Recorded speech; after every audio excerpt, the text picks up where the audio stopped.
শুভ সকাল সবাইকে আমন্ত্রণ জানাচ্ছি মেরিল মিল্ক সোপবার রাঙা সকাল অনুষ্ঠানে। সুন্দর দিনের প্রত্যাশা দিয়ে শুরু করছি আমাদের আজকের রাঙা সকাল।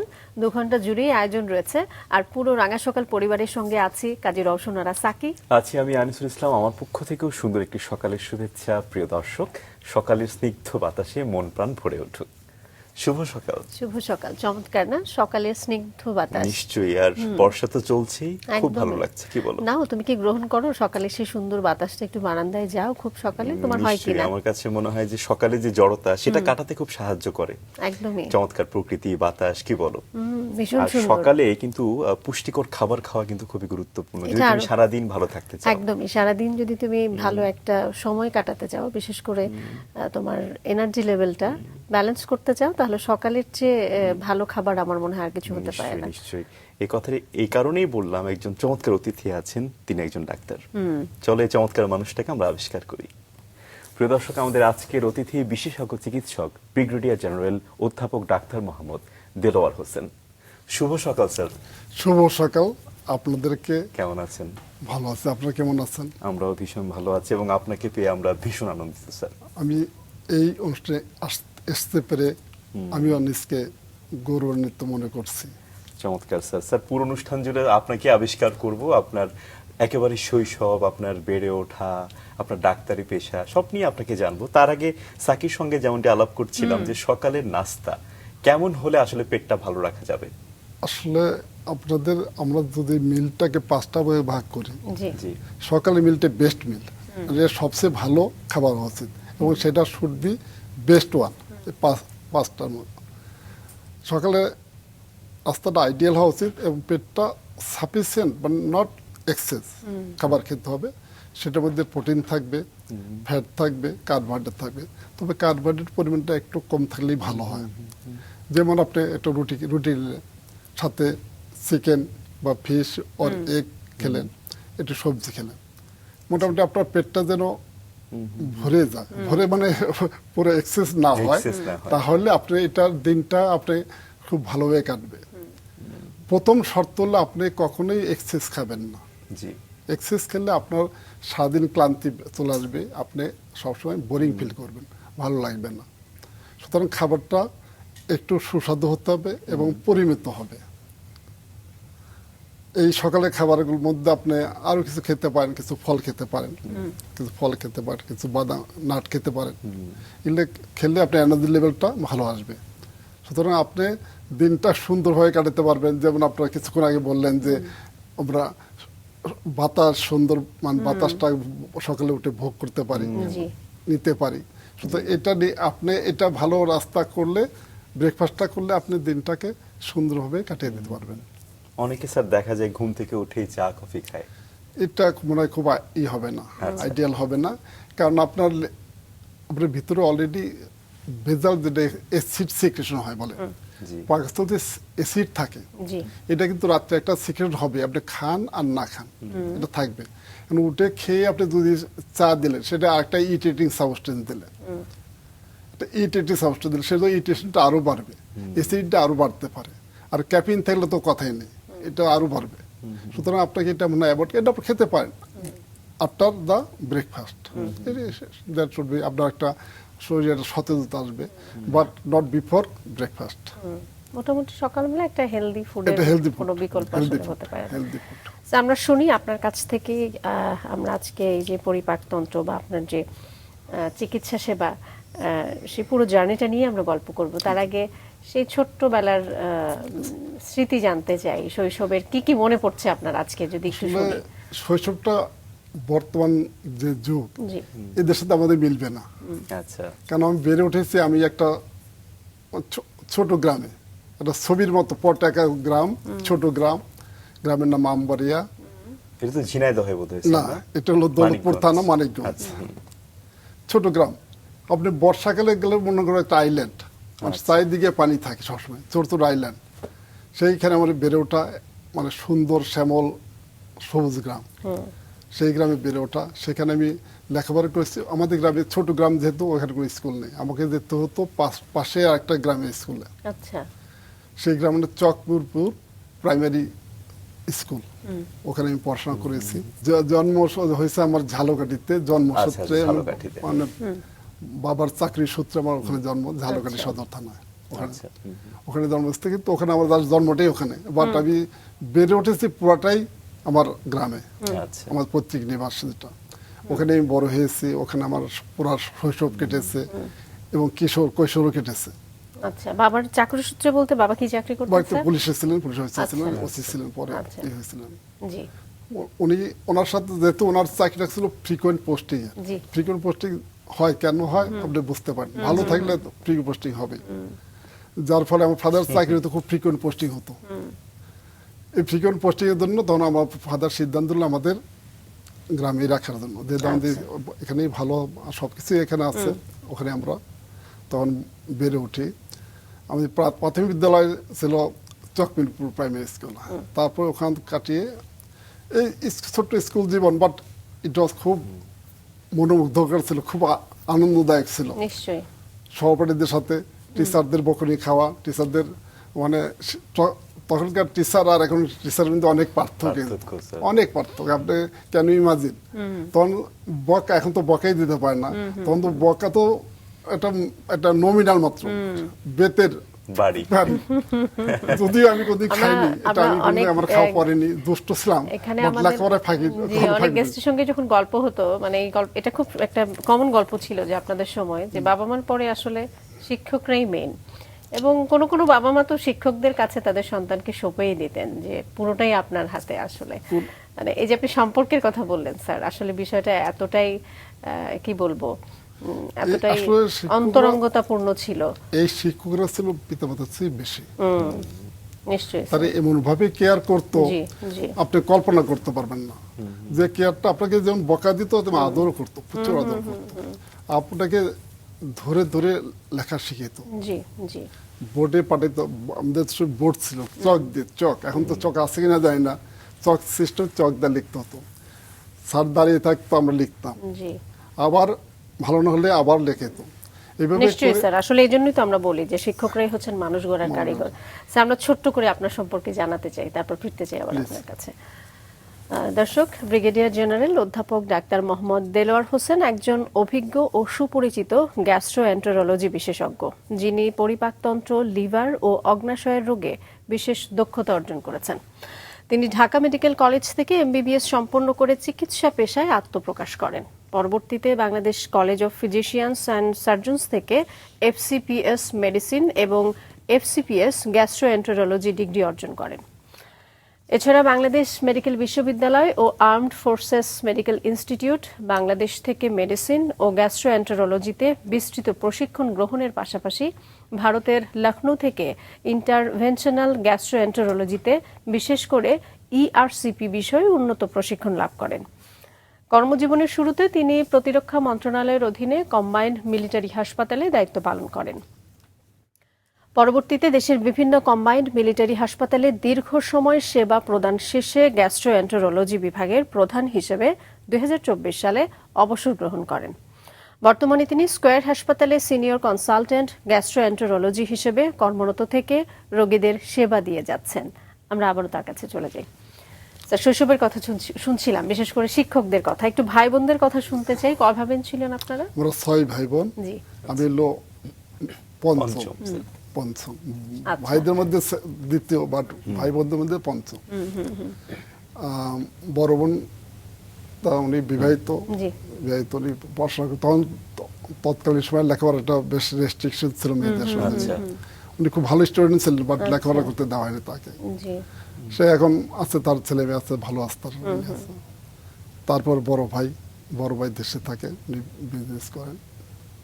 আর আমার ছোট ভাইটা, যে ছোট ভাই এবং আরেকটা বোন মারা গেছে, তার ছোট ভাই মাস্টার্স ডিগ্রি করেছেন ঢাকা ভার্সিটি দিয়ে, করার পরপরই মারা গেছে ছোট ভাইটা। আর বড় মেজো বোনটা, আমার বোন যে সেকেন্ড বোনটা, উনি মারা গেছে ক্লাস 7 তখন মারা গেছেন টাইফয়েড হয়ে, তৎকালীন সময়ে। আমি তখন খুব ছোট।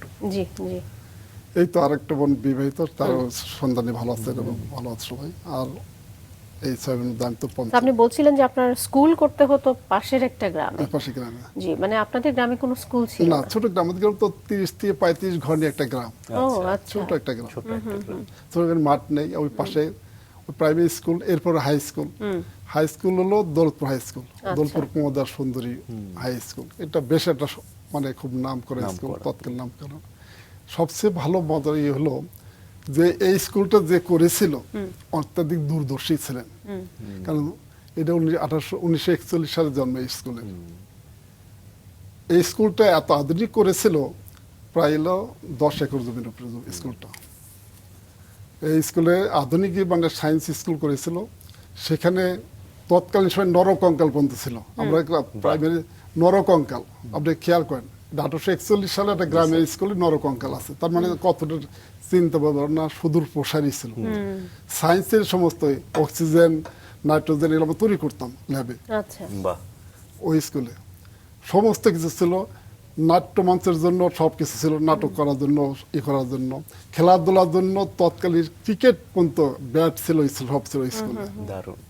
কিন্তু এই স্কুলটাকে মানে ওইভাবে যত দূরদর্শী নিয়ে কাজ শুরু হয়েছিল, তো অতটা আগে নিতে পারেনি। আমরা কঙ্কালের জানলাটা দেখতাম আর ভয়ে শিহরিত হতাম, এই কঙ্কালিটা কি, খুব ভয় পেতাম। কঙ্কাল তো ছোট, যে দূরতে জানলা দিয়ে একটা কাচের ঘরের ভিতরে ওই কঙ্কালটা আছে, পরে ঝুলে আছে। আমরা তো দূরের থেকে দেখতাম আর ভয় পেতাম। ভয় পেয়ে আমরা চলে আসতাম, আবার যেতাম। এইভাবে বেশ সময় কেটেছে, অনেক সময়। মানে ওটাই ছিল একটা খেলা। তবে যে টিচার, হাই স্কুল যে টিচারদের আমি পেয়েছি, আমরা পেয়েছি, জি। তাদের আসলে মানে তাদের টিচার বললে বলা ভুল হবে, গুরু বলেই ভালো তাদের। নিশ্চয়ই কোন নিশ্চয়ই। টিচারকে স্যার আপনার মনে পড়ে? সবচেয়ে বিশেষ করে আমাদের যে অঙ্কের টিচার ছিলেন, ইংলিশের টিচার ছিলেন, অঙ্কের টিচার ছিলেন দুইজন, পানির চন্দ্র রায় আর বৃন্দাবন চন্দ্র মণ্ডল। এক্সেলেন্ট। তারা ওই স্কুলের টিচার আমি বলবো না, তাদের স্কুল তাদের হচ্ছে ধানমন্ডি ক্যাডেট কলেজ বা ভালো ভালো স্কুল ঢাকা শহরে এই স্ট্যান্ডার্ডে টিচার ছিলেন। আর ইংলিশ টিচার শ্রদ্ধা আলী স্যার মারা গেছেন, উনি মারা গেছেন। আর হেডমাস্টার ছিল বাহাদুদ্দিন মোল্লা, উনি ইংলিশ পড়াতেন। আর বাংলা টিচার ছিলেন সুধীর চন্দ্র। এখন প্রফেসর আব্দুল্লাহ সাইদ স্যার নাম শুনছেন? জি জি জি। আমার টিচার, যদি আমার জি। আমি দুজনকে পেয়েছি। সে হাই স্কুল টিচার, উনি হলো আমার কলেজ টিচার। বাহ। ওনার বেস্ট বললাম যে ওনাকে আসলে গ্রামের বলে উনি অখ্যাত রয়ে গেছেন, মারা গেছেন এখন, আল্লাহ তাকে শান্তি রাখুন। খুব ভালো টিচার ছিলেন, উনি পড়াতেন মানে যেন জীবন্ত, একার জীবন্ত তুলে নিয়ে আসতেন আমাদের সামনে। আমরা পড়তাম, আমরা ঘরে যাওয়ার পড়তে হতো না আমাদেরকে। বাহ। মানে উনি অভিনেতা, ভালো অভিনেতা ছিলেন, জি। অভিনয় করতেন, আবৃত্তি করতেন, খুব মানে বললাম তো তাদেরকে এখনো শ্রদ্ধায় মাথা নত হয়ে আসে। জি নিশ্চয়ই স্যার। এবং আপনি যেমন করে বলছিলেন যে আসলে শিক্ষক না, মানে গুরু, কতটা শ্রদ্ধা, ভালোবাসা, সম্মান তাদের প্রতি থাকলে আসলে এভাবে বলা যায়। মনে হয় না কখনো যে সেই সবগুলো শিক্ষককে যদি আবার পেতাম, এই যে আমাকে তারা এভাবে গড়ে দিলেন, এটা কিন্তু মনে হয়। আর মনে হয় আমি এখন তাদের খুঁজে ফিরি, যারা গত হয়েছেন তাদের দেখার, যাদের জীবিত আছেন তাদের সাথে চেষ্টা করি। নিশ্চয়ই আমাদের এই প্রজন্ম এরকম শিক্ষক পাক, সেই প্রত্যাশা জানাই। আর শৈশবের শিক্ষকদের কিন্তু ভোলা যায় না, স্যারের যেমন প্রত্যেকের নাম মনে আছে, আমাদেরও কিন্তু তাই স্যার ব্যাপারটা। আমাদের শিক্ষকরা বলুন তো, শুধু শিক্ষক ছিলেন না, আমাদের জীবন দর্শনকে গড়ে তুলছে। যেমন আমার কিছু জীবন দর্শন আমি গড়ে উঠছে, যে কোনো সমস্ত জিনিসের মধ্যে পজিটিভ জিনিস খুঁজে বের করো, নেগেটিভ জিনিসকে মাইনাস করা, পজিটিভ জিনিস করা, এটা সৎ মানুষ হওয়া, ভালো মানুষ হওয়া, সৎ ভালো মানুষ হওয়া, কথায় কাজে ব্যবহারে এবং সমস্ত ভালো মানুষ হওয়া, তারপরে যে ভালো ডাক্তার হওয়া। আমার এটা চলে আসছে।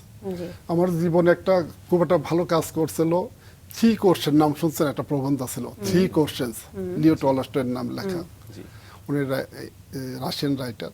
3 কোশ্চেন্স, 3টা কোর্স। তখন আমি পড়ি ক্লাস 9 10 আমাদের এটা পাঠ্য ছিল। কিন্তু ওই তখন আমি বুঝতে পারি, এটা বুঝতে পারছি যে ইন্টারমিডিয়েট যে ফার্স্ট কোর্স ছিল what is the best time to do, best time কোনটা। মানে ওই একজন রাজা, তার সবার সত্যি তার 3টা কোর্সের মাথায় আসছে, সবাইকে বলছে যে এই কোর্সের উত্তর যে ভালো দিতে পারে তাকে আমি অনেক পুরস্কার করব। তো সবাই, সভা পরিষদ সবাই কোন একটা তার মনোমতো হয়নি। তখন সে এক সায়েন্ট, সে ঘুরে বেড়াচ্ছে, এই কোর্স 3টা কোর্সের উত্তর না বলতে সে ঘরে ফিরবে না। আচ্ছা উনি পড়ছে লিও টলস্টয়, একটা সায়েন্ট, তার দেখা পথে একটু সাধুকে দেখা, তাকে জিজ্ঞাসা করছে, তখন বলছে কি 3টা কোশ্চেন, একটা first question what is the best time, what is the best things to do, who is the most important person. তখন উনি বলছেন ঠিক আছে তুমি বসো, আমি বলছি। কথাবার্তা বলতেছে তো আর উত্তর আসতেছে না, কিন্তু কথাই শুনতেছে। তাহলে এখন তুমি কি তোমার উত্তর পেয়েছো, রাজাকে বলতেছে। তখন বলছে না, what is the best time, এই এখন বর্তমান best time. What is the best things to do, এই তুমি আমার সাথে কথাবার্তা বলতেছো, এটা হলো বেস্ট থিংস এই মুহূর্তে। What is the best, who is the important person, I am the important person. আমি যা বলছি তোমাকে তুমি শুনতে হতো। অর্থাৎ তুমি যে কাজই হোক, যখন যেটা করছো ওইটাই বেস্ট টাইম, যে কাজটা করছো ওইটাই বেস্ট কাজ।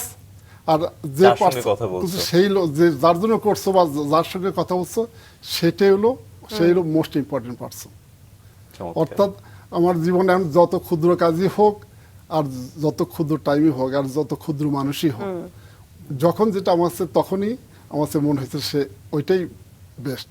যার ফলে প্রতিটা টাইম, প্রতিটা কাজ আমি চেষ্টা করছি প্রপার ওই কাজ করার জন্য। নিশ্চয়ই স্যার, নিশ্চয়ই। এই যে মানব সেবার যে একটা মনোভাব, এটা কি স্যার ছোটবেলায় তৈরি হলো?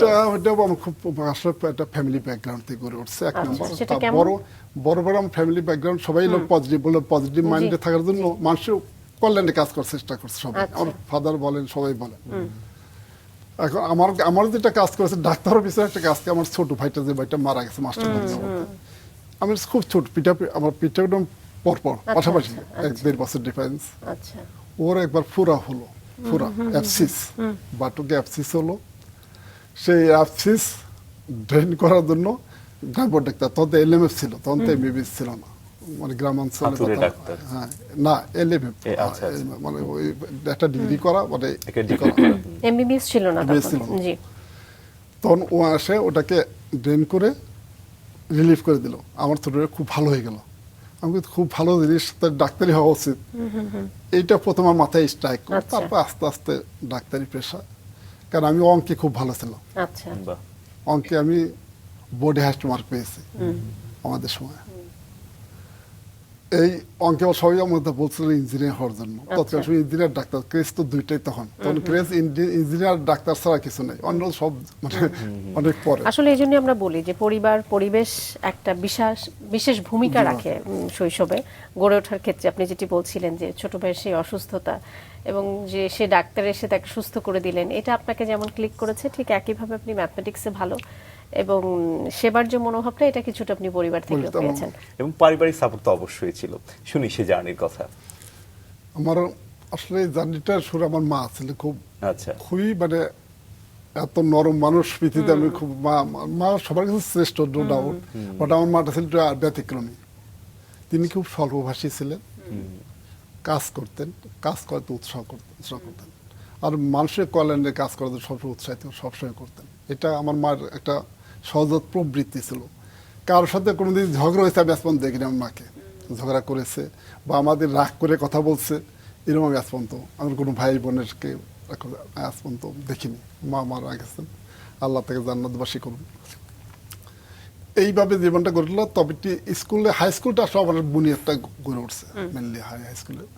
কিন্তু আমাদের হাই স্কুলের যে হেড টিচার, এবং আমি যখন আমাদের একটা বই দিল, আমি যখন ফার্স্ট বই ছিলাম, আমাকে যখন ওই স্কুল বই বিতরণী আমার একটা বই দিয়েছিল, প্রতি বছর একটা করে দিত, first boy, second boy, third বয়, তাদেরকে বই দিত, পুরস্কার বিতরণী। আমার ছিল মৌলানা আকরাম খানের একটা বই দিয়েছিল, তার তো জীবনী। তখন তো এটা হাই স্কুল ছিল, সরকারি না, এটা ছিল বেশ, এখন সরকারি গভর্নমেন্ট হয়ে গেছে। তখন একটা অথরিটি ছিল, গভর্নমেন্ট বোর্ডিং ছিল, গভর্নমেন্ট বোর্ডিং যে চেয়ারম্যান ছিল উনি আর হেড টিচার আমাকে একদিন ডেকে পাঠালেন। আমি ক্লাস 6-7 পড়ি। তোমাকে একটা বই দেওয়া হয়েছে, বইটা পড়েছো? আমি পড়েছি। তুমি কি হতে চাও? আমি কিছু আমার ইচ্ছা ডাক্তারই হওয়ার। আমি তখন কারণ ওই যে বলতে যেহেতু প্রথম থেকে একটা লাইন হচ্ছে ডাক্তার হওয়ার, জি তবে অন্য পেশায় যেতে পারি। অন্য পেশায় গেলে আমি ফিজিক্সের হব, টিচার হব, শিক্ষক হবো। ফিজিক্স। আমার জি, ফিজিক্স একটা জি, ভালো জি। সাবজেক্ট ছিল। কিন্তু তোমাকে বইটা দিলাম, বইটা পড়ে তুমি কি কিছুই বুঝলে না। আমি স্যার কিছুটা বুঝতে যাকে বুঝি নাই তা না, তো বুঝতে পেরেছি। স্যার আপনারা কি বলছেন? আমি বললাম মোল্লা আকরাম খান ছিলেন একজন খুব আদর্শবাদী নেতা, সে পলিটিক্যাল লিডার আচ্ছা। মোল্লা আকরাম খান। তোমার ভিতর আমরা যা দেখেছি, আমাকে এইভাবে বলছে তুমি এই লাইনে আসতে পারো, এই লাইনে এখন থেকে তুমি সেভাবে গ্রহণ আপ করো। আমি বললাম স্যার আমি চিন্তা ভাবনা করে দেখবো, আমি জাস্ট চিন্তা ভাবনা করে দেখবো। আমি ওপাতে হাঁটিনি। আচ্ছা। আমি ওপাতে না হেঁটে, আমি তো আমার শৈশবটা খুব কাজে দুষ্টুমি ভরায়। আমরা খেলাধুলা করতাম কি, আপনার এখন খেলাধুলা তো, এখন খেলাধুলা মোবাইল, এখন তো খেলাধুলার কিছু নাই বলে আছে বলে মনে হয় না। আমাদের সময় খেলা ছিল ডাঙ্গুটি, তারপরে ফুটবল, ডাঙ্গুটি না দাঁড়িয়ে বাঁধা, গুল্লা চোর, মার্বেল খেলা। মার্বেল খেলা আমার একটা প্রিয় খেলা ছিল, কারণ সবগুলা আমরা 3-4 জন মিলে খেলতাম, সব মার্বেল গুলো আমি নিয়ে নিতে পারতাম, মানে ই করে খেলায়, মানে খুব এক্সপার্ট ছিলাম মার্বেল খেলা। আমি খুব পরীক্ষার আগে আমি খুব নির্ভর থাকতাম, পরীক্ষার আমি পড়তাম না। আচ্ছা, আমি তা পড়া পরীক্ষার আগেই পড়তাম, ক্লাস শেষে। বাহ। এইভাবে কি ছিল, প্রাইমারি স্কুলের বৃত্তি পরীক্ষার আগের দিন, জাস্ট আগের বিকেল আমি মার্বেল খেলতেছি। এখন একজন বলতেছে তোর বড় হয়ে আসতে, আমি বড় হয়ে আমাকে শাসন করতাম, বড় হয়ে আমাকে পুরো ফ্যামিলিকে শাসন করতাম, বাপ মাকেও শাসন করতো না। জি জি লাঠি নিয়ে আসতেছে, তুমি তাড়াতাড়ি এখান থেকে সরে যাও। আমি দেখলাম দূর থেকে দেখলাম যে বড় হয়ে আসতেছে, লাঠি একটা হাতে, আমি দৌড়। পরের দিন বৃত্তি পরীক্ষা দিলাম, বৃত্তি তো যা রেজাল্ট যাটা প্রাপ্য সেটাই হলো আর কি, বৃত্তি পেয়ে গেছি। অর্থাৎ প্রতিটা লেভেলে আমি এটা ভালো চেষ্টা করেছি, ভালো ছাত্র এটা ভালো রেজাল্ট আপনার সবসময়ই ছিল। ছিল, কিন্তু দুষ্টামি কম ছিল না। খেলাধুলা সব মারামারি এগুলো সবই করতাম, মাসের গাছ থেকে আম পারতাম। তা আমাদের অঞ্চলে তো নারকেল গাছের পরিমাণ কম, সেই নারকেল গাছে পারা একটা ডাব পারা একটা ইতিহাস, একটা ভিন্ন ইতিহাস, সেটা একটু অন্য মেকানিজমের 7-8-এ। ওখানে একটা ওই লোকের বাড়ির ঘরে বড় ঘর, যেটা আমাদের বড় ঘর, বিনু ঘর থাকে, মেন ঘরটাকে বলে বড় ঘর। ওই ঘরের উপরে তার নারকেল গাছটা, ডাব গাছটা, ওখানে তো ডাব পাড়া ডিফিকাল্ট। আমরা ক্লাস 9-এ পড়ি তখন, সিদ্ধান্ত নিলাম যে ডাব খেতেই হবে। আচ্ছা, এই ডাব কিভাবে খাওয়া যায় না, তো খেতে হবে। তো 3-4 জন মিলে সেই ডাব পাড়ার ই করলাম, যে একজন গাছ উঠবে রাত্রে, ডাব তো ওখানে ফেলা যাবে না, রশি একটা বিরাট রশি, সেই রশি থাকবে মাটির চকে, অর্থাৎ বাড়ির অনেক বাইরে থাকবে, ওখান থেকে ছেড়ে দিবে, ওইটা ধরে আসবে। আচ্ছা, এই লোক বুদ্ধি করে মোটামুটি কাজ প্রায় শেষের দিকে, ভীষণ জটিল বুদ্ধি। জটিল বুদ্ধি আর কি। সেই বুদ্ধিতে প্রায় শেষ, মানে অনেকগুলো এসে গেছে, লাস্টের ডাবটা একটা পুড়ে গেছে। আরে এখন আমরা তো ওই ডাব নিয়ে ভোদর, কিন্তু যে গাছে সেই গাছ, তার তো বিরাট বিপদ। তারে কিভাবে উদ্ধার করা যায়, সে বুদ্ধিমান ছিল, সে যেহেতু চালাক, রাত্রে যখন উঠতে পারছে, সে অনেক বুদ্ধিমান ছিল। আচ্ছা। সে করছে ওই গাছের নিচে দাঁড়িয়ে আছে, ও লাফ দিয়ে ওর উপরে উঠেই ওর উপরে পড়েছে, মানে যে লোকটা দাঁড়িয়ে আছে তার উপরে পড়ছে, যে ওকে ধরতে না পারে, তার ওখান দিয়ে সে দৌড় দিয়ে চলে আসছে। এটা একটা বিরাট মজার কাহিনী ছিল। এই ঘটনাটি শুনে কাজী নজরুল ইসলামের লিচু চোর কবিতার কথা মনে পড়লো স্যার।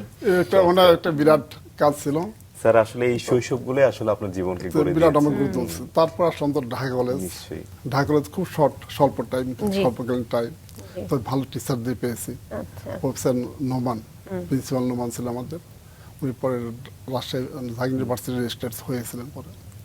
তার আব্দুল্লাহ সাইদ স্যার, জামান স্যার, এর অনেক স্যার ছিলেন, যাদের মানে তার ফিজিক্সের টিচার ছিলেন, ওনার নামটা বলে এলাম। ওনার বই ছিল, জি, খুব ভালো জি, বই ছিল, ওনার লাইব্রেরি ছিল। এই টিচারদের পেয়েছি। ঢাকা কলেজটা স্বল্প টাইম, তো ওইখানে 2 বছর। আর যেহেতু বাসায় ছিলাম, তখন বাসায় থাকতাম, আমি হলে ছিলাম এবং না। সেখানেও ভালো রেজাল্ট। সেখানে একটা ঝামেলা বাজলো, সেখানে একটা ঝামেলা বাজলো কিভাবে, আমি ভর্তি হয়ে বাড়ি চলে গেছি। আচ্ছা। এখন চলে যাওয়ার পরে হল ডিস্ট্রিবিউশন হয়ে গেছে। হল ডিস্ট্রিবিউশন আগে হয়, আমি জানতাম না। আচ্ছা। ওই হোস্টেলগুলো সিট ডিস্ট্রিবিউশন হয়ে যায়। আমি যেদিকে ক্লাস শুরু হবে ওই দিন আসছে, ওই দিন এসে গেছে হোস্টেল দিয়ে হোস্টেলগুলো সিট নাই, সব সিট ডিস্ট্রিবিউশন হয়ে গেছে। দৌড়াদৌড়ি শুরু করলাম, এবার আর হবে না, সিট কোনো নাই। আমার যে মার্ক ছিল সব ছিল ইন্টারন্যাশনাল হোস্টেল, আমাদের ওটা হোস্টেল নর্থ সাউথ ইন্টারন্যাশনাল, আচ্ছা। আমার ইন্টারন্যাশনালটা হতো, কিছু হলো না। এখন কি করবো, ঢাকায় কোথায় থাকবো, বোনের বাসা ছিল, তখন বোনের বাসায় ছিলাম, আচ্ছা। বোনের বাসা। তারপরে মামা সবাই বাসা ছিল, কিন্তু আমি বোনের বাসায় ওখানে রইলাম, ওখান থেকে আলটিমেটলি পরীক্ষা দিলাম, ওখান থেকে পাস করে শুরু হলো তখন নেক্সট যুদ্ধ হলো ভর্তি পরীক্ষার যুদ্ধ। এই ভর্তি যুদ্ধ বলে যে ডাক্তার হবো, কিন্তু ডাক্তার হবো একটা পূর্ব সত্য, আমার ঢাকা মেডিকেল কলেজে চান্স পেতে হবে, নাহলে পড়বো না, নাহলে ফিজিক্স পড়বো ঢাকা ভার্সিটি। সেইভাবে পরীক্ষা দিলাম 2টা জায়গায়, ঢাকা ভার্সিটি পরীক্ষা দিলাম আর মেডিকেল পরীক্ষা দিলাম, আর কোথাও পরীক্ষা দিইনি। আচ্ছা। তো মেডিকেলের পরীক্ষা হয়ে গেল, ঢাকা মেডিকেল হয়ে গেছে, আমার ঢাকা মেডিকেল হয়ে গেছে এবং ভর্তি হয়ে গেল। ভর্তি হওয়ার পর ঢাকা ভার্সিটির রেজাল্ট হলো, আমার মেরিট লিস্টে দেখলাম আমি এই মেরিট লিস্ট ছিল 3, ভর্তি অ্যাডমিশন মেরিট লিস্ট ছিল 3 মেডিকেল কলেজের, আচ্ছা। আর ঢাকা ভার্সিটিতে 119। তাহলে আমি যে কোনো সাবজেক্ট পাই আর কি। গেলাম, যার পর বলছে তুমি কি পড়বা, আমি টিচার বলে পড়বা, আমি কি স্যার যদি সাবজেক্ট আসতে পারি কনফার্ম না, ট্যাবলেট ফিজ ওখানে হয়ে গেল। আচ্ছা। ট্যাবলেট ফিজ আমার সেকেন্ড চয়েস ছিল, আলটিমেটলি মেডিকেল, আলটিমেটলি নিউতে আমার মেডিকেল, যেহেতু ঢাকা মেডিকেল আলটিমেট পাস করলাম ওখান থেকে। এই পাশে পরে ঢুকলাম হলো, তো ঢাকা মেডিকেল জীবনটা কাটছে খুব চমৎকার ভাবে, মানে অ্যাসোসিয়েশন ছিল খুব ভালো, ফ্রেন্ড কয়েকটা সার্কেল ছিল, এরা খুব ভালো ছিল সবাই। আপনি রাজনীতিও করেছেন টুকটাক যতটুকু জানি। পলিটিক্সে অত আমি পলিটিক্সে একটু আমি দূরে থাকার চেষ্টা করছি, আমি তবে সচেতন নাগরিক, সচেতন নো ডাউট, এটা ব্যাপারে আমি সচেতন নাগরিক। পলিটিক্সের সাথে আমার একটা খুব একটা আমার স্পৃহা ছিল না, কিছু থাকে কিছু থাকবে, তো সেটা এরকম অ্যাক্টিভিটি কোনো ছিল না। তবে সৎ পলিটিক্স আমি বিশ্বাস করি, আচ্ছা, মানুষের কল্যাণ যে পলিটিক্স এটা বিশ্বাস করি, জি। আর পুরো জাতি পলিটিক্সে ইনভলভ হয় এটা আমি বিশ্বাস করি না। পলিটিক্সে পলিটিশিয়ানটা করবে, আপনি আপনার প্রফেশন করবে, আমি আমার প্রফেশনে করব, তাহলে দেশ উন্নত হবে, আদারওয়াইজ তো উন্নত হওয়ার কোনো পথ নাই। কারণ আপনার কাজটা আমি করতে গেলে কাজ হবে না, অকাজ হবে, আমার কাজটা আপনি কাজ করতে গেলে কাজ হবে, অকাজ হবে, ফলে কিছু হয়তো হবে। আমি একটা এক্সাম্পল দিই, আমি তারবিতে ছিলাম, ওই আমাদের তো বাংলো বাড়ি, সে ব্রিগেডিয়ার বাংলো বাড়ি থাকে, আমার ড্রয়িং রুমটা বেশ বড়, আমাদের সুইপার থাকে পাশে, সপ্তাহে আসে 3 দিন বা 4 দিন বা 5 দিন আসে, ওরা পরিষ্কার করে। একদিন একটু নোংরা, আমার একটু আমি তো একটু পরিষ্কার করে দেখি পারি কিনা। আচ্ছা, ড্রয়িং রুমটা ঝাড় দিলাম, কিন্তু ঝাড় দেওয়ার পর দিলাম ওর মতো হচ্ছে না, পরিষ্কার হচ্ছে না। অনেকবার ট্রাই করলাম, ওই কাজ যেন অন্যের কাজ করলে কি হয় সেটা বলছে, এটা বলার জন্য বোঝানোর জন্য যে আসলে কাজ যার তাকেই করতে হবে তার কাজ। আমি কোনো পরের দিন ওর ধরনের আসলাম, ও অবজার্ভ করলাম রে ও কিভাবে করে, দেখলাম ও একবার এদিক দিয়ে ওদিক চলে গেল ঝাড় দিয়ে, আবার এদিক দিয়ে এদিক চলে গেল, তারপরে রাউন্ড করে পুরা ঝকঝকে তক্তকে রুমটা হয়ে গেল। এখন এই কাজটা আমি যদি, যে লোকটা এই কাজে এক্সপার্ট, ওই লোকটা ভালো করবেন, আমি ভালো করবো, অবশ্যই যে এক্সপার্ট ওই লোক ভালো করবে।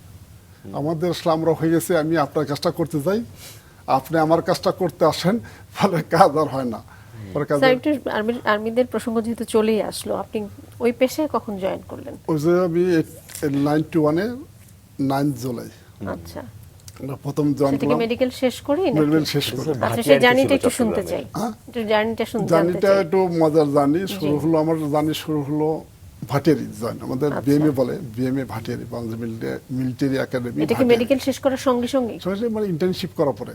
আচ্ছা, ইন্টার্নশিপ করার পরে আমি জয়েন করলাম ভাটিয়ারিতে গিয়ে, বিএমএ গিয়ে। তো ওখানে যাওয়ার পরে শুরু হলো যে আপ্যায়ন, সেটা আপ্যায়ন বলা ভালো, মানে আর্মির ওই আপ্যায়ন যে কি আপ্যায়ন, এটা আপনার মাঠের না নামলে বুঝতে পারবেন না। কেমন ছিল স্যার? আপ্যায়ন হলো আমাদের তো ওই থেকেই লাগেজটা গেছে আমাদের ঘাড়ে উঠাই দিল, গেট থেকেই সমস্ত luggage you have to carry. এতটুকু মানে সাথে লোক ছিল, তারা নিয়ে আসছে লাগেজ, তো অনেকগুলো জিনিসপত্র, মানে 6 মাস 3 মাস থাকতো, 3 মাসের লাগেজে যা যা জিনিসপত্র সব ওই 2টা লাগেজের ভিতরে। এই 2টা লাগেজ আমাকে ভর করে আনা খুব ডিফিকাল্ট। তবে গেট থেকে আপনাকে এই লাগেজগুলো নিয়ে আপনাকে হেঁটে তাও আপনাকে হেঁটে নিয়ে আসতে হয়েছে। আসলাম, ঠিক আছে, রুমে আসা গেল। আসার পরেই রুমে মালপত্র ড্রপ করার সঙ্গে সঙ্গে ফলিং, এটা ফলিং বলে, মানে আপনাকে যে দাঁড়াইতে হবে যেখানে প্যারেড গ্রাউন্ডে। ওখানে শুরু হইলো সে, মানে সেটা আসলে ভাষায় প্রকাশ করে মানে বলা খুব ডিফিকাল্ট, বাট মানে দৌড়, touch and back, touch and back, মানে এখানে যার ওখানে দৌড় দিয়ে ওখান থেকে এখানে আসে, টাচ অ্যান্ড ব্যাক। আমাদের তো একটু ভালো ছিল, কারণ আমাদের তো ব্যান্ডের প্রফেশনে আমরা মানে এটা হলো অফিসার্স ক্যাডেট, আর যারা বিএমএ ক্যাডেট তাদের তো অবস্থা আরো খারাপ। তাদের ড্রেনে নামায়, পানি খায়, ওই ড্রেনের পানি খাওয়ায়, খেতে হয় আর কি।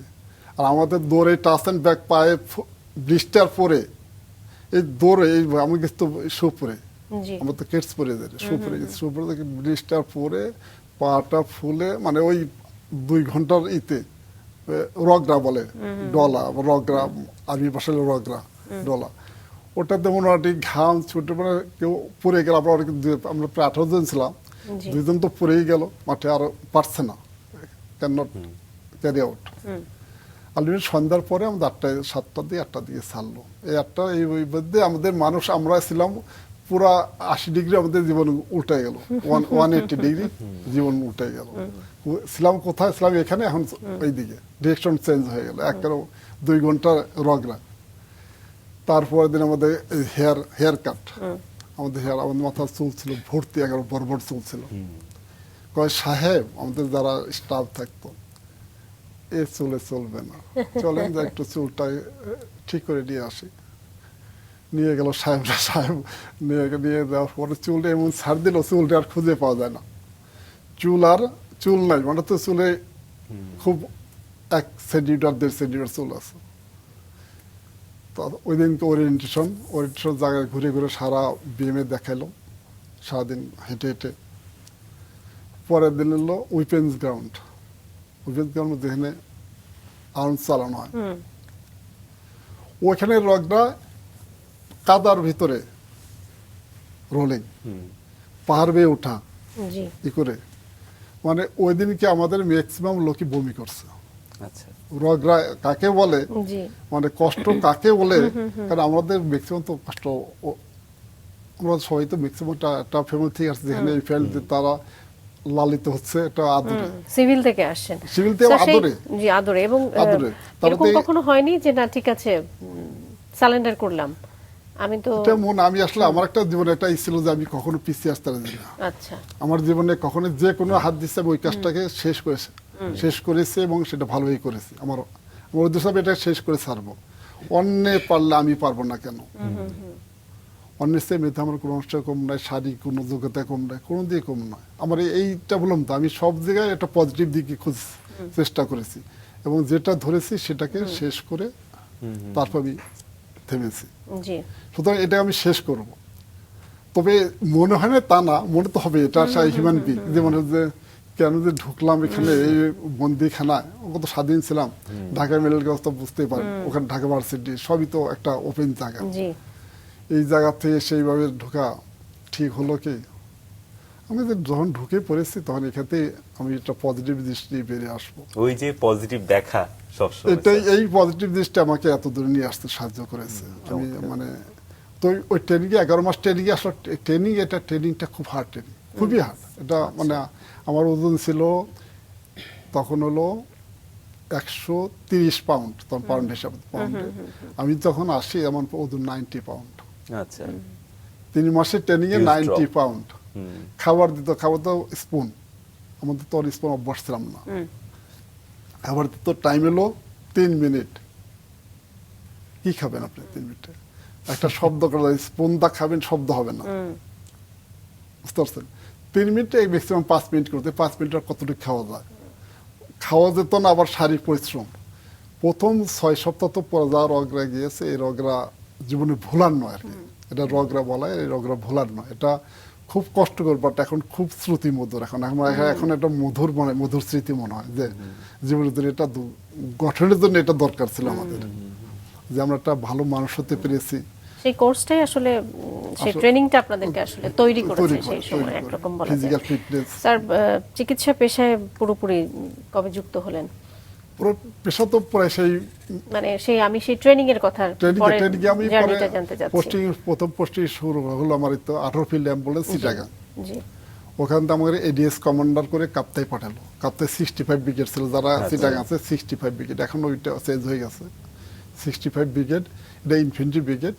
এই ব্রিগেড ওই জোনটা দেখতো, ওই জোনে প্রায় 4টা ব্যাটালিয়ন ছিল। জি ওই 4টা ব্যাটালিয়ন অর্থাৎ ভিতরে যতগুলো হিলের ব্যাটালিয়ন আছে ওই 65 ব্রিগেড কন্ট্রোল করতো। ওইখানে মেডিকেল হেড আমি মেডিকেল হেড।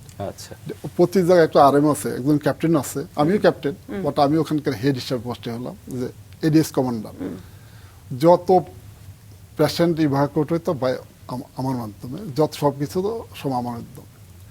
ভিতরে অনেক ছিল, খুব খারাপ, তখন তো ম্যালেরিয়াল জোন, তখন ম্যালেরিয়া খুব প্রকোপ, প্রথমে ম্যালেরিয়া, এদিকে তার ইনসার্জেন্সি ছিল, তখন প্রচুর ক্যাজুয়ালিটি হতো, প্রচুর ম্যালেরিয়া হতো, প্রচুর লোক মারা গেছে ওই সময়। এটা কোন সালের কথা? এটা হল 92 চিটাগাং হিল টাইমস বলা, আমাদের আর্মির সবচেয়ে জটিলতম জায়গা ছিল চিটাগাং হিল টাইমস। এখানে ইনসার্জেন্সি হয়, ম্যালেরিয়া, যত ইনসার্জেন্সি মারা গেছে ম্যালেরিয়া তার চেয়ে অনেক বেশি মারা গেছে। ম্যালেরিয়া খুব ডিভাস্টেটিং ছিল এবং সেটা সেরিব্রাল ম্যালেরিয়া বলা হয়। ওই ম্যালেরিয়া ট্রিটমেন্টটা তখন আমরা অনেক স্টাডি করে, আমাদের ম্যালেরিয়া কিন্তু বাংলাদেশটা বিরাট রোল প্লে করছে ম্যালেরিয়া ট্রিটমেন্টে। আমরা শেষের দিকে যখন প্রায় শেষে, তখন আমরা একটা ভালো পর্যায়ে চলে আসছি ট্রিটমেন্ট লাইনে, লাইন আপ হয়ে গেছে যে এলে আর সেরিব্রাল ম্যালেরিয়া এরপর আর মারা যায়নি, কারণ ওই লাইন তখন ডেভেলপড হয়ে গেল, একটা আধুনিক ট্রিটমেন্টে। আপনি চট্টগ্রামে কাজ করছেন? আমি কাপ্তাইতে field level, mainly field level থেকে ট্রিটমেন্ট এটা চলে আসে। আমাদের ওই সময় সেরিব্রাল ম্যালেরিয়ার জন্য অনেক রোগী হেলিভ্যাকশন হয়েছে ভিতর থেকে, ভিতর যে ডাইট চিটাগাং সিএমএস, আমাদের সিএমএস মেন বেস সিএমএস হলো চিটাগাং, আর এগুলো তো মাইনর সব। ওই সময় আমি যাওয়ার পরে একটা পেশেন্ট মারা গেছে, আমি যত মনে পড়ে মারা গেছে সেরিব্রাল ম্যালেরিয়া, সেটা আমার হাতে ডাইট সিএমএস চিটাগাং ইভাকুয়েট হয়েছে হিলটেক্স থেকে। 1600 ফিট একটা আছে, একটা ক্যাম্প, ওখান থেকে ইভাকুয়েশন হয়েছিল। ওখান থেকে ওখানে বিভিন্ন জোড়াছড়ি, বিভিন্ন জোন আছে, জোড়াছড়ি, ফটিকছড়ি, 1600 বিভিন্ন জোন ভাগ করা আছে। ওই 1600 একটা সবচেয়ে উঁচু একটা ক্যাম্প, ওই ক্যাম্পে থেকে একটা পেশেন্ট ইভাকুয়েট করে মারা যায়, সে সেরিব্রাল ম্যালেরিয়া। এই ম্যালেরিয়া প্রতিদিন আপনি ভর্তি হইতো প্রায় 15-20 আমার ক্যাম্পে, আমাদের রেস্ক এটা ছোট, ভিতরে তো ক্যাম্পে আছি, আমার এখানে আসতো প্রায় প্রতিদিন 30-40 জন ম্যালেরিয়া ভর্তি হইতো, 15-20 জন, এবং প্রতিটা ম্যালেরিয়া রোগী ছিল মানে খুব কষ্টকর ট্রিটমেন্টটা, তখন কষ্ট, তখন প্রোটোকলগুলো অত আপডেট হয়নি। ওই ম্যালেরিয়া পেশেন্টগুলো আলটিমেটলি একটা পর্যায়ে ধরুন আপডেট হলো, তখন আর পেশেন্ট আমাদের আরো তো সাফারিংসটা হয় না, কিন্তু এর আগে আমাদের প্রচুর সাফারিংস হয়েছে, আমাদের পেশেন্টকে সিএমএস চিটাগাং পাঠাতে হয়েছে, ঢাকা সিএমএস পাঠাতে হয়েছে, কারণ আমাদের ওখানে তো ম্যানেজমেন্টে সবকিছু ছিল না, অনেক বেশ ব্যয়বহুল ওই সময় ট্রিটমেন্ট ছিল। তাহলে তার মানে সামরিক চিকিৎসা ব্যবস্থায় আসলে একটা চ্যালেঞ্জ ছিল, আসলে বিরাট চ্যালেঞ্জ। এই চ্যালেঞ্জটা আসলে পড়বে, এটা তো field level treatment level. Army আজকের আধুনিক আর্মি আর সেই আর্মিতে একটা, আজকে আর্মিতে আধুনিক ট্রিটমেন্ট চলে আসছে, তখন আর্মি ছিল হলো ফিল্ড লেভেল ট্রিটমেন্ট, ফিল্ডে প্রাধান্য দেওয়া, ফিল্ডের যে এগুলো ডিজিজগুলো, ওই ডিজিজগুলোকে প্রাধান্য দিয়ে ট্রিটমেন্ট গড়ে উঠছে, এবং ওটাকে সাকসেসফুলি আমরা ওভারকাম করেছি। তো নেক্সট ধাপে আসলো আধুনিকীকরণ, অর্থাৎ মডার্ন ট্রিটমেন্ট। মডার্ন ট্রিটমেন্টের মধ্যে যে আমাদের গ্যাস্ট্রোলজি, এই ডিপার্টমেন্ট তেমন ছিল না। এই প্রসঙ্গে আসবো, তার আগে আপনার আগ্রহ ছিল কার্ডিওলজিতে, কিন্তু আসলে আপনি গ্যাস্ট্রোএন্টারোলজিতে আসলে। আমার আসলে ফার্স্ট চয়েস ছিল কার্ডিওলজি, সেকেন্ড চয়েস ছিল গ্যাস্ট্রোএন্টারোলজি।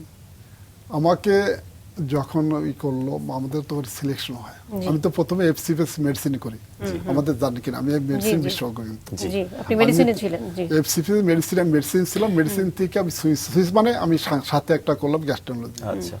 মেডিসিন আমাদের আর্মিতে ছিল যে আগে বেসিক সাবজেক্ট, মাদার সাবজেক্টের পজিশন করতে হবে, দেন হলো ব্রাঞ্চ লাইন, স্পেশাল লাইনগুলো যেতে হবে, যে সার্জারি তো জেনারেল সার্জারি করতে হবে, মেডিসিনগুলো আগে মেডিসিন এফসিএস করতে হবে, দেন অন্য। আমাদের কিন্তু সাব স্পেশালিটি আগে ছিল না আর্মিতে, এটা আমাদের সাথে একটু আগে থেকে শুরু হয়েছে, যে সাব স্পেশালিটি, কেউ কার্ডিওলজিস্ট, কেউ নিউরোলজিস্ট, কেউ গ্যাস্ট্রোএন্টারোলজিস্ট, কেউ পালমোলজিস্ট, কেউ ইউরোলজিস্ট, বিভিন্ন ভাগে সাব স্পেশালিটি বলে আমার আর্মিতে টার্মে বলে। এটা আমার যখন আমাকে আসলো, আমাকে প্রথমবার করলো যে আমাকে একটা সাবজেক্ট নিউরোলজি দেওয়ার জন্য। এটা আমাদের তো এইগুলা কোটাগুলো আনতে হলো বিসিবিএস থেকে অত বিএসসি থেকে আনতে হয় তৎকালীন আচ্ছা আনতে হতো। এটা নিউরোলজির কোটা আসলো আর্মির জন্য, আমাদের একটু কল করলো। তো আমাকে আমার যে এক্সিলেন্ট যে consult physician general director general of medicine, director general medical services DGMS বলে, ওনারা বললো তোমার ইচ্ছা কি? কয় আমার ইচ্ছা, আমার ইচ্ছা তো স্যার এটা হওয়া। কয় তোমাদের জন্য, তোমার জন্য বেশি করে তোমার জন্য এই সাবজেক্ট টানা হলো, কারণ আমি এফসি আগে করেছি তো আমাকে যেত। আমি কি স্যার আপনি বললে আমি নিবো, অসুবিধা নেই। গ্যাস্ট্রোএন্টারোলজি না তোর নিউরোলজি আচ্ছা ফার্স্ট বোর্ড যেটা, ফার্স্ট বোর্ডে নিউরোলজি একটা কোঠা। তার আগে তো আপনি মেডিসিনে আপনার এমবিবিএস শেষ, এফসিবিএস শেষ, FCPS শেষ।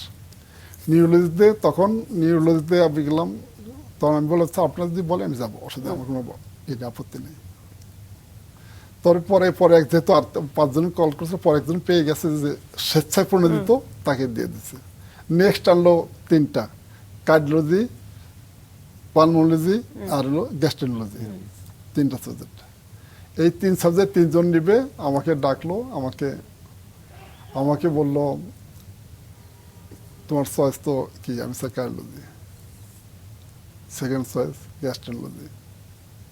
তোমাকে গ্যাস্ট্রোএন্টারোলজি দেওয়া হলো, বডি এক স্টেট বলে দেবো।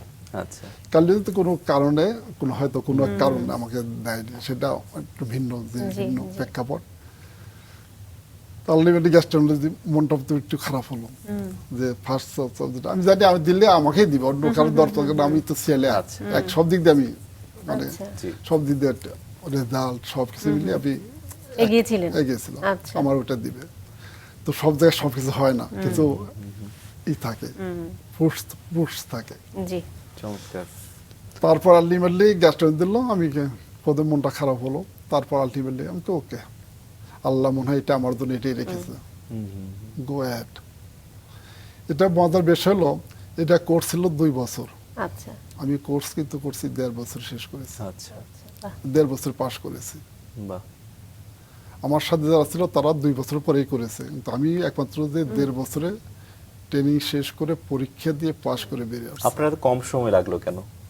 ডেডিকেশন, ডেডিকেশন, মেধা, সবকিছু। মেধা তো আছে, সে আসলে যার মুনশিয়ানা থাকে তার সব দিকেই এগিয়ে থাকে। সেই মুনশিয়ানার মানে প্রভাবটা বা সেই প্রুফটা আসলে সে করেই যাবে, যেটা স্যার আপনিও করেছেন। ভারতে গিয়েছিলাম 11 সালে, 11 সালে মার্চে খুব সম্ভব। লাগতো একটা হলো আমাকে ট্রেনিং এ পাঠালো, পোস্ট গ্রাজুয়েট ফেলোশিপ ট্রেনিং। যেহেতু আমি মেডিসিনে করেছি, গ্যাস্ট্রোলজি করেছি, তখন ERCP mainly ERCP program. ERCP হলো একটা স্পেশাল টেকনিক, আমাদের দেশে এখন হয়, আগে খুব কম হতো, আগে হতোই না। আমি গেলাম ওই যে লখনৌতে, Sanjay Gandhi post graduate institute, ওখানে যে আমরা করলাম। ওখানে যাওয়ার পরে ট্রেনিং হলো। এর মধ্যে ট্রেনিং গুলো তো বুঝতেই পারেন, খুব মেটিকুলাস, মানে খুবই মানে প্লান্ট, ওয়েল প্লান্ট। আপনার ফাঁকি দেওয়ার কোনো স্কোপ নাই। আমি ফাঁকি দেওয়ার, আমাদের প্রবৃত্তি একটু ফাঁকি দেওয়া, এই প্রবৃত্তিটার কোনো স্কোপ নাই। যদি আমরা আর্মি থাকার জন্য অথবা আমার প্রাইমারি আমার বেসিক অ্যাটেনশন ফাঁকি না দেওয়া, যে কাজটা যখন করবো ওটা পুরা মন প্রাণ ঢেলে করবো, অথবা পুরা হৃদয় দিয়ে করবো। সুতরাং ওখানে দেখে আমার খুব অবাক লাগলো, তারা এই পুরা ন্যাশন এইভাবে কিভাবে সম্ভব। পুরা হাসপাতাল প্রতিটা সুইপার থেকে শুরু করে প্রফেসর পর্যন্ত একই টাইমে যার কাজ করে যাচ্ছে তা কোনো চিন্তা নেই। ব্রেকফাস্ট তো করে আসে, লাঞ্চ করে ওনলি 15 থেকে 20 মিনিট, তাও অন টাইমে, তাই একসাথে যাবে না, কাজ বন্ধ থাকবে না। 5টা 8টা 5টা একটু টাইমটা একটু ভিন্ন, 8টা 5টা অন টাইম। এবং প্রতিটা কাজে ভালো ছিল। আমাদের যে গাইড ছিল প্রফেসর, যে জানতে চেয়েছিলাম, প্রফেসর গৌরব, বাঙালি, উনি কলিকাতা, খুব হেল্প করেছে আমাদেরকে। উনি আমাদের ট্রেনিংটা ছিল শর্ট ট্রেনিং, 6 সপ্তাহ। 6 সপ্তাহ সাধারণত হাতে দিতে না, হ্যান্ডস অন ট্রেনিং হয় না, সাধারণত হলো অবজারভেশন ট্রেনিং হয়। তো আমাকে হ্যান্ডস অন ট্রেনিং করতে দিয়েছে উনি, সেই জন্য আমি কৃতজ্ঞতার প্রতি। আমরা ভালো, ট্রেনিংটা ভালো ছিল এবং ভালোভাবে আমরা শেষ করেছি এবং চলে আসলাম দেশে এসে আমরা আমাদের আজকের যে গ্যাস্ট্রোএন্টারোলজি যে ডিপার্টমেন্ট, এটা তো একটা প্রাইমারি স্টেজ, কিছুই ছিল না। আমি যখন নিয়েছি তখন কিছুই ছিল না, একটা এন্ডোস্কোপ ছিল, একটা কোলোনোস্কোপ ছিল। এখন আমি তৎকালীন সময় আমার যে সহযোগীরা ছিল, জি স্যার। এটা আমাকে বিরাট হেল্প করছে তারা। আমার ইচ্ছা ছিল এটা আমি আধুনিক একটা সেন্টার করব, হোয়াট এভার ইট ইজ, এবং করতে পেরেছি, কারণ অথরিটি আমাকে বিশ্বাস করেছিল। জি। এবং স্যার আপনার হাত ধরেই সেন্টার অফ এক্সিলেন্স হয়ে ওইটা উঠেছে। ঘটেছে, আমার হাত ধরে উঠেছে। সবাই এর জন্য সবাই কৃতিত্ব অধিকার, আমি একা নই। আমি হয়তো রোলটা প্লে করছি, বাট আমার যারা সহযোগী ছিল তাদের কৃতিত্ব কোনো অংশে কম নয়। তাদেরকে আমি বলবো, তাদের আমি সম্মান জানাই, কারণ তা আমাকে সহযোগিতা করছে। সহযোগিতা না করলে কিন্তু সম্ভব ছিল না। আমার তৎকালীন ডিজিএস উনি বিরাট হেল্প করছে। আচ্ছা। আমি যে সমস্ত জিনিসপত্র চেয়েছি উনি দিয়েছেন। এর আগে এত টাকা, এত কোটি টাকার জিনিস কখনো কেনা হয় নাই। একটা টাকা, একটা ছেলে, দুইটা ছেলে একটা দিত। আমি যা চেয়েছি, যখন যা চেয়েছি আমাকে অথরিটি দিয়েছে। তৎকালীন সেনাপ্রধান যে ইকবাল করিম ভুইয়া, নাম শুনতেন হয়তো, উনি খুব খুব কঠিন মানুষ কিন্তু। ইকবাল করিম ভুইয়া ছিলেন পুরো আর্মি ভয় পেত তাকে, তো কিন্তু আমাকে খুব আদর করতো। আমি জানি না কেন ইনফরমেশন আমি যা বলছি, আমি ওনার সাথে অ্যাক্সেস ছিলাম একটা, উনি দিয়েছেন, যার ফলে সেন্টার এক্সেলেন্স হতে পেরেছিল। হতো না, আমি চেষ্টা থাকলে হতো না, অথরিটি যদি আমাকে হেল্প না করতো। আসলে কাজের সেই দক্ষতা আপনার ছিল স্যার, সেই ট্রাস্টের জায়গা থেকে আপনি যেভাবে চেয়েছেন হয়তো সেভাবে আপনাকে সেই সেটআপ দাঁড় করিয়ে দিয়েছে। স্যার, আপনি জাতিসংঘ শান্তি মিশনেও কঙ্গোতে গিয়েছিলেন স্যার, সেই অভিজ্ঞতার কথা একটু জানতে চাই, তারপর অবসরে আসতে চাই। জি। এটা খুবই একটা সুন্দর জিনিস। এই সুন্দর মানে এটা ভিন্ন, একটা ভিন্ন জাতি, ভিন্ন মহাদেশ, আফ্রিকা। সেই আফ্রিকা কঙ্গো খুবই মানে কি বলে হিংস্র দেহাইষ্ট। সেখানে আমার প্রথম ব্যান্ডব্যাট 1, এবং জাতিসংঘ মিশনের প্রথম ব্যান্ডব্যাট 1 যেটা যায়, এটা হলো চ্যাপ্টার 7 এর কাভার নিয়ে যায়। এর আগে কোথাও চ্যাপ্টার 7 মানে আপনি গুলি করতে পারবেন, অন্য কোনো মিশন কিন্তু আপনি গুলি করতে পারবেন না। এইটা এত হিংস্র ছিল, বাধ্য হইয়া জাতিসংঘ পারমিশন দিচ্ছে, you can fire for your safety. এই প্রথম চ্যাপ্টার 7 পারমিশন নিয়ে যায়। কঙ্গো মিশনটা ছিল খুবই খুবই ভয়ঙ্কর, প্রতিদিনই গোলাগুলি। আমাদের এই যে ক্যাম্পের আশপাশটা গুলি তো আমরা বের হইলে আমাদের কয়েকটা নিয়ে যেতে হতো, এপিসি, পার্সোনাল ক্যারিয়ার, যেটা আর্মার্ড পার্সোনাল ক্যারিয়ার, এপিসি নিয়ে বেরোতে আমরা বের হতে পারতাম না। তবে মানুষ, ম্যাক্সিমাম মানুষ ভালো, কিছু মানুষের জন্য এটা হিংস্র। আসলে যারা একটু নিরীহ টাইপের কিন্তু বেশ ভালো, কিছু মানুষের জন্য আসলে সবাই সাফার করে। ওদের সাথে মিশেছি, ওদের সাথে কথা বলেছি, ওদের চিকিৎসা দিয়েছি। ওরা খুব আসলে খুবই অসহায়, প্রচন্ড অসহায়, কিন্তু ওই কিছু মানুষ পুরা মানুষকে হিংস্র করে তুলছে। এটা ওই leadership, just leadership nothing. Sir, চিকিৎসা সেবায় আসলে আপনার দীর্ঘ অভিজ্ঞতা, অনেক ধরনের অভিজ্ঞতা এবং চমৎকার অবদান রেখে চলেছেন। স্যার, একটা সময় অবসর নেওয়ার পর আপনি স্কয়ারে যুক্ত হলেন, এখানকার অভিজ্ঞতাটা ঠিক কেমন? স্কয়ার হাসপাতাল one of the best centre, best hospital আমি বলবো, বাংলাদেশের one of the best hospital. এখানে অথরিটি আপনাকে ফুল লিবার্টি দিচ্ছে, আপনি you can do your job. আচ্ছা, আপনার জবে আপনি যদি খারাপ কিছু করেন তার জবাব দিতে হবে, বাট আপনি ভালো করতে চাইলে উনি পুরা লিবার্টি আছে। আজ পর্যন্ত অথরিটি আমাকে জিজ্ঞাসা করেন আপনি কি করছেন, কেন করছেন, এটা জিজ্ঞাসা করেনি। তার মানে আমি ইতে আছি, ট্রেকে আছি। এখানে সব কাজ করা যায়। কিছু ক্ষেত্রে এটা সেন্টার অফ এক্সেলেন্স এখনো দাঁড়াতে পারে, কিছু জিনিস নাই থাকে না, কারণ এটা তো নন প্রফিটেবল অর্গানাইজেশন, যার কিনা স্কয়ার অর্গানাইজেশন। এখানে আপনাকে যেটা টাকা ব্যাক না করলে আপনি চলবেন কিভাবে? কিছু কিছু যে ইনস্ট্রুমেন্ট আছে, যে ইনস্ট্রুমেন্টগুলো ইউজ খুব কম হয়, বাট অত্যাধিক costly in terms of 10 core 20 course. আপনাদের কিছু রিটার্ন তো আসতে হবে, কিন্তু সেন্টার অফ এক্সেলেন্স তো যেখানে রিটার্ন কি আসবে সেটা বড় কথা না। আপনাকে every service should be there, প্রতিটা সার্ভিস আপনাকে সেখানে থাকতে হবে, তাহলে সেন্টার অফ এক্সেলেন্স হবে। কিছুগুলো অনেক কাজ হবে, কিছু কাজ হবে বছরে একটা দুইটা বা মাসে একটা দুইটা, কিন্তু ওইটার পিছু ব্যয় হবে অত্যাধিক বেশি। সুতরাং এই কারণে হয়তো এটা আসবে, আস্তে আস্তে হবে। অনেক কিছু দিয়েছে, যেমন এবার আমাকে দিয়েছে এবার যে এন্ডোস্কোপ, কোলোনোস্কোপ, লেটেস্ট মডেল যেটা জাপানে যেটা তৈরি হয়েছে ওইটা আমরা পেয়েছি। এন্ডোস্কোপি, আলট্রাসাউন্ড যেটা আমরা পেয়ে যাবো অতি শীঘ্র। আর 2-3টা হয়তো ইনস্ট্রুমেন্ট বাকি থাকবে, ওটা আমরা আস্তে আস্তে পেয়ে যাবো। স্কয়ার হতে very helpful, they are very cooperative. আমি বলবো বেশ কোঅপারেটিভ। নিশ্চয়ই স্যার, এবং গ্যাস্ট্রোএন্টারোলজিতে আমার মনে হয় ভালো একটা সেবা স্কয়ার হসপিটাল হ্যাঁ, বিশেষ করে ভালো একটা সেবা। জি। আমরা গ্যাস্ট্রো ডিপার্টমেন্ট ভালো একটা জি। সেবার রোল প্লে করছে। স্যার বর্তমানে আপনি কেমন রোগী পাচ্ছেন? মানে এখন তো আসলে গ্যাস্ট্রিকের সমস্যা অনেক বেশি, ফ্যাটি লিভারের সমস্যা অনেক বেশি। মানে রোগী তো বেশি হলো, রোগীদের আসলে বেশি হলো গ্যাস, বলে গ্যাস। আসলে গ্যাস টার্মটা আসলে ওরা বুঝে কিনা আমার তো ডাউট আছে। জি। এরা বলে যখন গ্যাসের বর্ণনা দিবে যে পাত থেকে গ্যাস শুরু হয়, শুরু হয়ে পিঠে যায়, পিঠে যায় বুকে যায়, বুকে তার পেটে যায়, তার হাতে যায়, তার মাথায় যায়। এটা তো এগুলোর সত্যতা আসলে কতটুকু এটা স্যার? সম্ভব নয়, কারণ গ্যাস তো অনলি আপনার জিআই ট্র্যাক্টে। জিআই ট্র্যাক্টে গ্যাস কতটুকু থাকে আপনি জানি কিনা জানি না।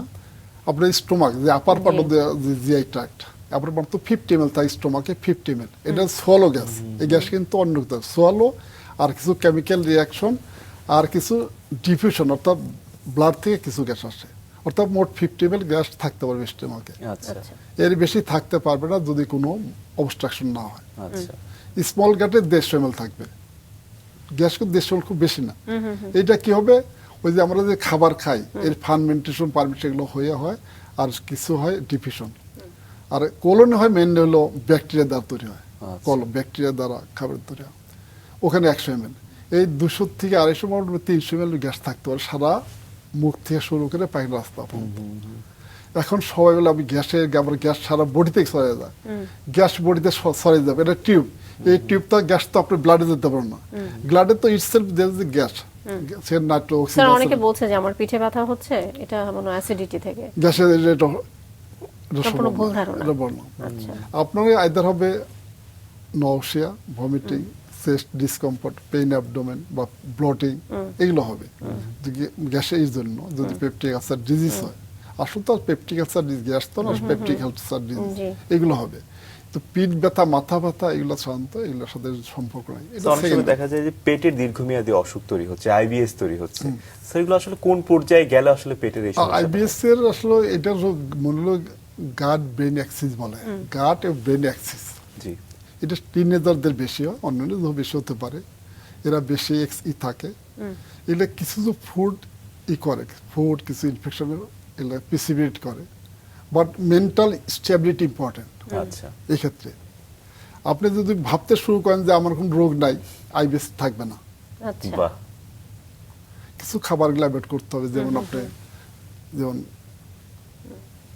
তেল জাতীয় খাবার, দুধ, মিল্ক প্রোডাক্টস অ্যাভয়েড করতে হবে। লাউ, যাদের ডায়রিয়া, এই তো আইবিএস তো তিনটা ধরনের হয়, একটা হলো ডায়রিয়া প্রিডমিনেন্ট, একটা হলো কনস্টিটিউশন প্রিডমিনেন্ট, একটা মিক্সড।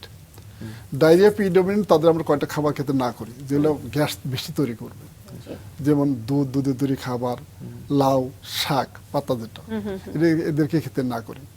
আর যারা কনস্টিপেটেড তাদের এগুলো আবার খেতে বলি, যারা সিভিয়ারিটি তাদের কিন্তু আবার এইগুলো খেতে বলি, অর্থাৎ ডিপেন্ড করে ভ্যারাইটি অনুযায়ী, এই ভ্যারাইটি ডিপেন্ড করে।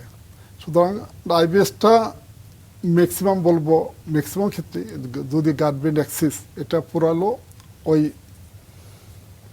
মেন্টাল স্ট্রেংথের উপর নির্ভর করে। আর যদি ডায়রিয়া পিডমিনেন্ট ট্রিটমেন্ট একদম পিডমিনেন্ট, তো আপনি এটাতে বের হয়ে আসতে পারবেন যদি আপনি ভাবতে শুরু করতে পারেন যে আপনার কোনো ডিজিজ নেই। তার মানে মানসিক বিষয়টা জরুরি, জরুরি, এই ক্ষেত্রে খুব জরুরি। গাট ব্রেন অ্যাক্সিস, গাট ব্রেন অ্যাক্সিস, ব্রেন গাট অ্যাক্সিস, এই অ্যাক্সিসটা।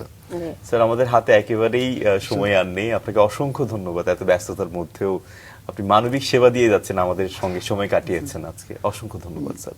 ধন্যবাদ আপনাদেরকে, ধন্যবাদ অথরিটিকে যারা আমন্ত্রিত করেছেন, এবং যারা দর্শক পরে দেখবেন তাদের জন্য রইল ধন্যবাদ।